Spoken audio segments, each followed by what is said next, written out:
Welcome to Incredible Idaho. I'm Wayne Walker. Tonight we'll take you to the panhandle of our state to explore the wonder of the Big Lake Country. It's an area that harbors some of the more unusual and rare creatures of our state, such as the endangered woodland caribou. And it's also home to one of the few remaining populations of grizzly bears in the continental United States. River. Chris Bechtold of the United States Fish and Wildlife Service shouts a warning.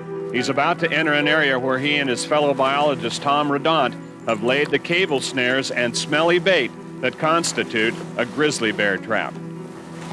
All clear. Today the trap lies untouched, but yesterday it was a different story. We had the snare anchored to this tree right here. That's empty. And caught about a 250-pound female. She wrapped herself around this tree with one turn and luckily took out her aggression on this tree instead of one she was anchored to. That female was the 35th bear to be captured and radio collared by biologists since this study began in 1985. 10 years earlier, the grizzly bear had been listed as threatened under the Endangered Species Act, mandating the development of a plan for conservation and recovery of the species. The idea behind this effort is to electronically monitor the grizzlies in order to gather some baseline information on habitat use and reproduction, and, most importantly, to discover why grizzly bears are not thriving in the Selkirks. Historically, grizzly bears were found across the West, from Alaska to Mexico, but the range drastically receded as a result of habitat destruction and conflicts with man. Today, grizzlies exist in 5 isolated ecosystems in the continental United States. Reintroduction of the bear into a 6th, the Selway Bitterroot region, is presently being explored by the United States Fish and Wildlife Service in cooperation with local citizens and environmental groups. The last known grizzly in that area was killed in 1956. The Selkirk ecosystem, which has always had a resident population of grizzly bears, reaches from Idaho's panhandle into Washington and stretches north into British Columbia, following the jagged peaks of the Selkirk mountain range. This summer's trapping operation is being conducted on the Canadian side of the line, about 15 miles north of the Idaho border. There's a grizzly track right there. It appears an adult bear has passed this way since last night's rain showers, leaving its distinctive tracks and a pile of scat in the road. The biologists check for a radio signal to determine whether it may be a bear they've already captured and collared. It's 11. That's that 0011? Yeah. That's that first female. Yeah, which was just over the ridge here the other day. 10 years of research has yielded some critical information about the Selkirk grizzly bear population. The good news is that the bears are reproducing. The average litter size is 2.2 cubs, so twins are common and triplets not unusual. This is a good rate for a grizzly bear population. Unfortunately, we found out that on the survival side of the equation, that doesn't look nearly as good. So far, since we started the project, we've trapped 36 different grizzly bears. Of those bears, we know of 13 deaths associated with those bears. Out of the 13 mortalities, we can only account for natural causes on 3 of them. So that leaves 10 deaths of grizzly bears that we know or think are caused by man. And that certainly seems to be the limiting factor to grizzly bear recovery in the Selkirks.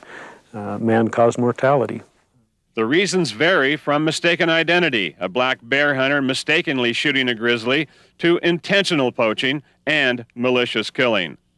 The answers lie in educating the public on how to distinguish a black bear from a grizzly and in closing a small portion of back roads to motorized vehicles.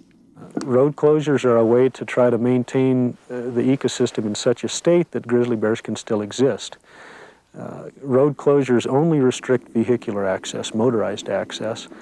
People are still more than welcome to hike, to ride their horse, to ride their mountain bike and back of gates. The last stop of the day proves to be the most exciting. Oh yeah, we've got one caught. It's just, Tom's going in to see how well it's caught and what it is. get a size. The size of the bear determines the amount of drug necessary to sedate it. What do we got? 230-pound male black bear. The biologist set to work, measuring drugs and gathering equipment. It's not unusual for a black bear to be found in a grizzly trap. Their habitats overlap, and both species are drawn to the bait, an easy meal of roadkill deer.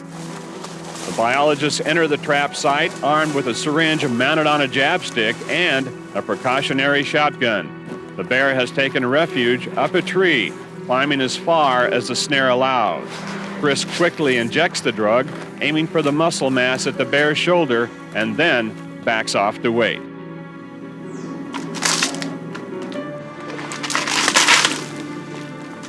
Eventually, the bear slides down the tree, and the biologists get their first clear look at him. He appears to be a healthy adult animal with a rich black coat. He's anchored to the tree by the snare and closed around his left front paw.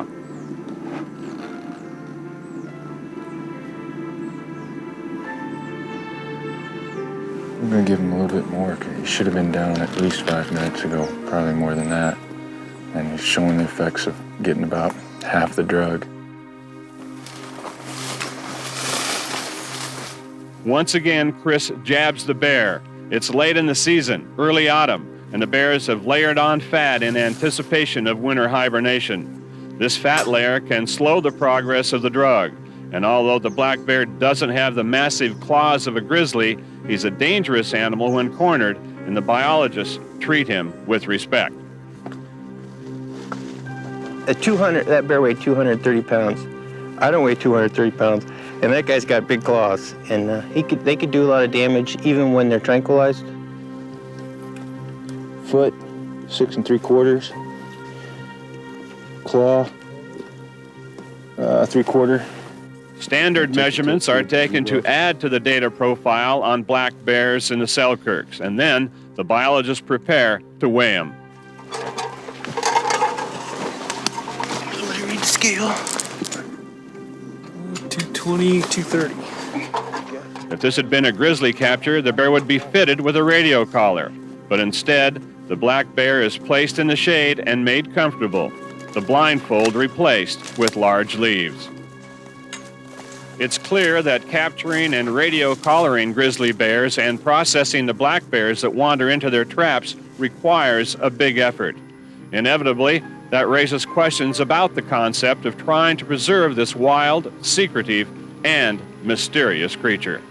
Grizzly bears have always been in the Selkirks. They're a historic part of the landscape. They're a native animal. All the bears we have in the Selkirks now are resident animals. They haven't been transplanted at all. So I guess you get into a value judgment on should we manage the land to the point where we can let native animals like grizzly bears exist, or if the grizzly bear just happens to get in our way, do we just say that's too bad and do what we want to do regardless of whether it means the bear can continue to survive or not? Okay, here we go. I really enjoy it. And we always see them at their best. I mean, it's hard to have a bad day fishing, you know. Priest Lake is the northernmost of the big lakes in Idaho's Panhandle. It's got a reputation as a great sports fishery. Last year, over 20,000 lake trout or mackinaw were caught in the lake. In our next story, we'll try our luck.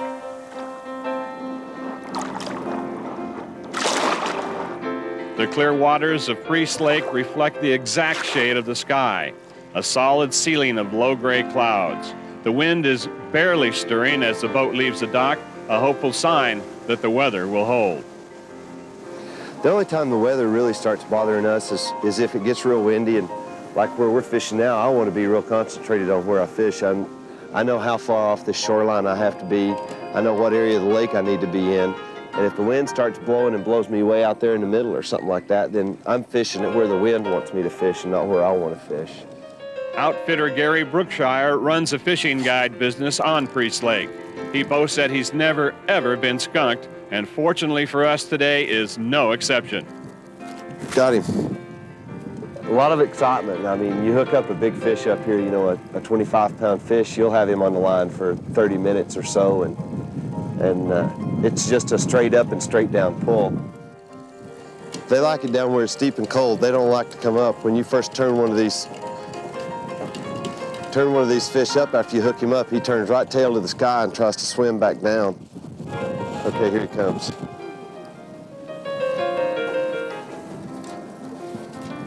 Little guy. The fish isn't the big lunker hoped for, but it's a start. Yep, that's a laker. This is a Priest River fly. It's made here locally in Priest River. Then we're using a Les Davis herring dodger. We just stick that cut bait on there like that. That's a single-aught dodger we're using. Little scent. This is licorice. What we're going to do is we're going to put that out behind the boat. Usually run it about 10 to 15 feet back. Mackinac prefer to cruise the bottom here at Priest Lake, and that can mean as deep as 360 feet. This is where a curious contraption called a downrigger comes in. These downriggers automatically track the bottom. So as the bottom changes, the downrigger will move up and down by itself. If they're deep, we can work them deep. If they're up shallower, of course, meaning shallow, I'm meaning 110 feet. So we can fish that. We've been doing real good in here the last couple of days, had some real nice fish up in the 10, 12 pound range. So we're gonna give that a shot. For the guests, it's relaxing, rocking gently in a boat surrounded by the scenic Selkirk Mountains. But what about the guide? He never seems to stop moving, constantly checking the lines, the wind, and the fish finder. What I like about doing this? Well, I get to spend about 200, 220 days outside. I mean, you know, there's good days and bad days when the weather's bad. That's not always pleasant, but for the most part, you know, I'm not sitting in an office. There's no phone ringing out here. Gary considers storytelling a requirement of his job as a fishing guide. Of course, there are the classic fish tales, you know, you should have been here yesterday anecdotes, but he also related a bit about the history of the lake. The legend goes that a missionary was crossing the lake for a meeting with a tribe of Native Americans when a storm came up, capsizing his boat and drowning him. The Indians then referred to the lake as Kaniksu, which translates to black robe in English. Then, when a railroad was built in the area in 1890, it was renamed Priest Lake. I've fished people from all 50 states. I've had people on here from Australia, New Zealand, Japan, China, Canada, France, England, Sweden. You know, you get a good mix of people. Everybody's different. Everybody's got a different story, and they're, you know, you answer the same question 50 times, but there's always somebody that's interested in what's going on, and you get to learn a lot about people that way. I really enjoy it, and we always see them at their best. I mean, it's bad to have. I mean, it's hard to have a bad day fishing. You know, it's a fish. He's a little guy. We might have spotted some wildlife. We've got some Audubon people along today to help us with our birding expedition here. Most of us have hiked along some sort of nature trail or interpretive path, but have you ever heard of traveling a nature trail made up entirely of water? Well, if not, you're in for a unique experience. If Idaho's panhandle could be defined by one element, it would be water. Its sparkling lake shimmer as the sun dances across the waves. Mountains mark the shorelines, softening from green to a hazy blue in the distance. Lake Pend Oreille, the largest of the North Idaho lakes, serves as the journey's end for wide, lazy rivers like the Clark Fork. Typical of most slow-moving rivers, the mouth of the Clark Fork spreads gracefully into a broad delta, wandering into secret passages and forming sluggish backwaters that are hidden from view behind tall reeds. These secluded areas form a natural shelter for wildlife, and what better way to view them than gliding silently by in a canoe or kayak. So this shows an aerial shot of the Clark Fork Delta area. And the current will help us drift into this area. We'll take this narrow channel, which is a real good wildlife area back in through here. Beth Paragamian heads up the Watchable Wildlife program in Idaho's Panhandle. Her job, funded by the Idaho Department of Fish and Game, the United States Forest Service, and the Bureau of Land Management, is to help educate the public on the wonderful rewards of responsible wildlife viewing. We are going to be traveling through a proposed kayak trail, and there's a lot of wildlife out in this area, and we ask that you be respectful, maintain a distance, and enjoy it. Josie Merrithew has her own kayak adventures business called Full Spectrum Tours. She has joined Beth in an exciting cooperative effort between public agencies and a private business to design a wildlife viewing water trail through the meandering streams that make up the Clark Fork Delta. Well, the scenery is really beautiful all along the Clark Fork Delta, and we have a lot of wetlands along the trail. There's different kinds of habitat ranging from cattails to cottonwoods, reeds. We'll see a variety of birds on our trip. If we're lucky, we'll get to see some mammals. A side trip into a small cove provides our first look at some of the wildlife the area has to offer. The kayakers reach for their binoculars to view an osprey nest built high in a tall tree. Inside the rough assortment of sticks and mud, a young bird peeks over the edge, perhaps marveling at the colorful collection of boats drifting silently below. When using a kayak or canoe, you have much more opportunity to see birds and wildlife because they're so quiet as they glide through the water. You don't disturb the wildlife, and you're able to see the animals in their natural habitat as they carry on their activities of feeding and raising young. The group quietly leaves the cove and slides out into the main channel. Although most of the guests are first-time paddlers, they seem to have quickly mastered the skills required to maneuver the kayaks with ease. We've had children on trips as young as 4 and adults all the way up to 70. And the first reaction I get is, I can do this. This isn't so hard. I think people have a misconception about kayaking in general, is that it's something that they can't do, and what they find, especially with the open deck boats, that it's really quite simple. The leisurely pace, combined with bright sunshine and beautiful scenery, instills a sense of quiet peace and contentment, something that can often go missing in the frantic rhythm that dictates our lifestyles today.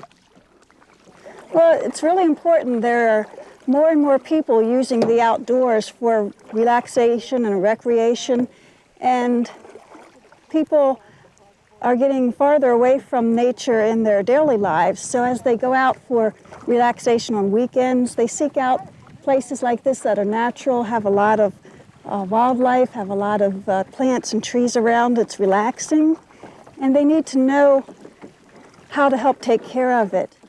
The Watchable Wildlife program distributes posters like this to teach viewers about the ethics of wildlife watching. It reminds us to be responsible with these tips. Move gently through wild homes. Feeding human food to wild animals can harm them and endanger you.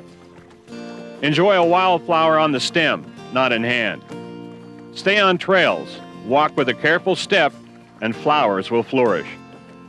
Lend wildlife a helping hand by avoiding nests and animals with young. And binoculars and cameras with long lenses safely bring you close to wildlife without disturbing them. Wildlife needs their space. They need a security space, and that it's important to watch wildlife from a distance, to use binoculars when they're out watching birds and animals, to respect wildlife and the outdoors. The creation of this wildlife water trail yields obvious benefits for the public agencies represented by Beth and Josie's private business. But beyond those rewards is the personal satisfaction each woman receives from being a partner in launching this venture. The satisfaction for me is sharing something that I love, with the hope that by getting more people in touch with their environment and the other species that inhabit this environment, that maybe there'll be some protection in the future, and that's something that is very important to me.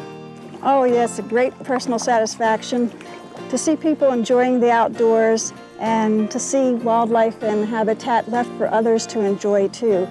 Because as more and more people use it, there's going to be more impact. And to use it wisely is important so that it's left for others to enjoy too.